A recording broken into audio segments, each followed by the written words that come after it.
নমস্কার বন্ধুরা, পিএন বাংলা চ্যানেলে আপনাদেরকে স্বাগত জানাই।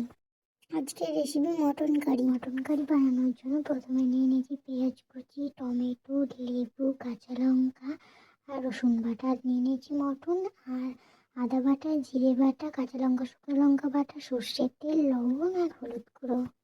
মাংসটা প্রথমে ম্যারিনেট করে নেবো। তার জন্য দিয়ে দেবো পেঁয়াজ কুচো, টমেটো কুচো, কাঁচা লঙ্কা কুচি আর দিয়ে দেবো রসুন বাটা। এবার দেবো জিরে বাটা, আদা বাটা, আর শুকনো লঙ্কা, কাঁচা লঙ্কা বাটা, লবণ আর হলুদ গুঁড়ো আর সরিষার তেল। এবার ভালো করে মটনটা ম্যারিনেট করে নেব।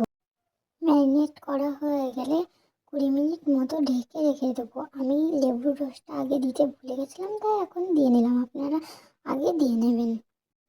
20 মিনিট পর ফিরে এসে উনুনে একটা কড়াই বসিয়ে দেবো। কড়াই গরম হয়ে গেলে তেল গরম হয়ে গেলে জিরে দেব, তেজপাতা দেব আর দেব গোটা গরম মশলা, এলাচ, দারচিনি। এই গোটা মশলাগুলো ভালো করে গন্ধ বেরিয়ে গেলে এর মধ্যে দিয়ে দেবো পেঁয়াজ কুচি। পেঁয়াজ কুচিটা একটু লাল লাল করে ভেজে নেব। ভাজা হয়ে গেছে, এবার এর মধ্যে দিয়ে দেবো টমেটো কুচি। তারপর একটু নাড়িয়ে ছাড়িয়ে দিয়ে দেবো মশলা, জিরে বাটা, আদা রসুন বাটা আর দেবো লঙ্কা বাটা। এবার দেবো লবণ, চিনি আর হলুদ গুঁড়ো। এবার ভালো করে নাড়িয়ে মশলাটা কষিয়ে নেব। মশলা কষা হয়ে গেলে ওর মধ্যে মাংসটা দিয়ে দেব। মশলা থেকে তেল ছেড়ে দিয়েছে, মশলা কষানো হয়ে গেছে। এবার এর মধ্যে মাংসটা দিয়ে দেব। মাংসটা দেওয়ার পরে ভালো করে নাড়িয়ে নেব। নাড়িয়ে নেওয়ার পর আমি এই পুরো রান্নাটা কড়াইয়ে করব, কোনো প্রেশার কুকার ব্যবহার করব না। তাই ঢাকা চাপা দিয়ে রান্নাটা করব, তাহলে তাড়াতাড়ি সেদ্ধ হয়ে যাবে। প্রথমে 10 থেকে 15 মিনিট মতো ঢাকা দিয়ে রাখবো, মাঝে মধ্যে খুলে দেখে নেব। 5 মিনিট পর ঢাকা খুলে একটু নাড়িয়ে নেব, তাহলে তলায় আর লেগে যাবে না। ভালো করে নাড়িয়ে নেওয়ার পর আরও একবার ঢেকে দেব। কিছুক্ষণ ঢেকে রাখার পর আবার ঢাকাটা খুলে নেড়ে নেব। দেখুন অনেকটা পরিমাণে জল বেরিয়েছে। এবার ভালো করে নাড়িয়ে জলটা শুকিয়ে নেব। দেখুন জলটা শুকিয়ে গেছে। এবার ভালো করে নাড়িয়ে একটু কাশ্মীরি লঙ্কার গুঁড়ো দিয়ে দেব। কাশ্মীরি লঙ্কার গুঁড়ো দেওয়ার পরে ভালো করে নাড়িয়ে কষিয়ে নেব। জলটা আরও শুকিয়ে যাবে।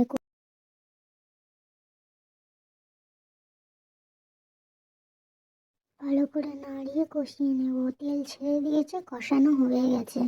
এবার মাংসর মধ্যে গরম জল দিয়ে দেব। এখানে আমি মটনটাকে 30 থেকে 40 মিনিট মতো ফুটিয়ে নেব, তাহলে মাংসটা ভালো মতো সেদ্ধ হয়ে যাবে।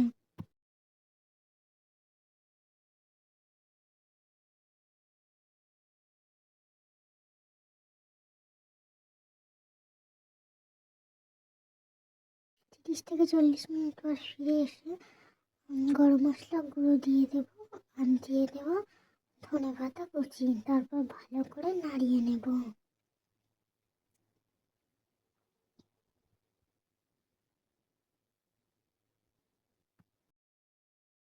আমার রান্নাটা প্রায় শেষ হয়ে গেছে, এবার নামিয়ে নেব।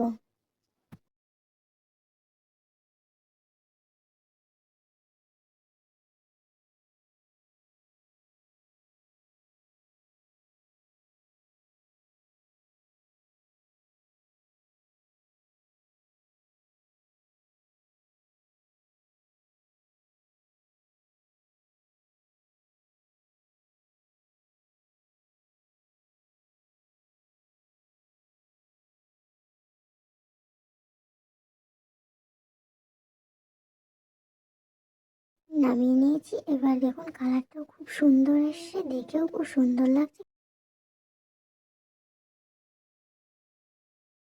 এরপর গরম গরম ভাতের সঙ্গে পরিবেশন করুন। আশা করছি আপনাদের রেসিপিটা ভালো লাগবে। বানাবেন, জানাবেন। আর অতি অবশ্যই ভালো লাগলে কমেন্ট করে দেবেন, লাইক করে দেবেন, শেয়ার করবেন। আর আপনারা যদি এই চ্যানেলে নতুন হয়ে থাকেন তাহলে অবশ্যই সাবস্ক্রাইব করে দেবেন। আপনাদের সঙ্গে দেখা হচ্ছে নেক্সট কোনো ভিডিওতে। আপনারা ভালো থাকবেন, সুস্থ থাকবেন।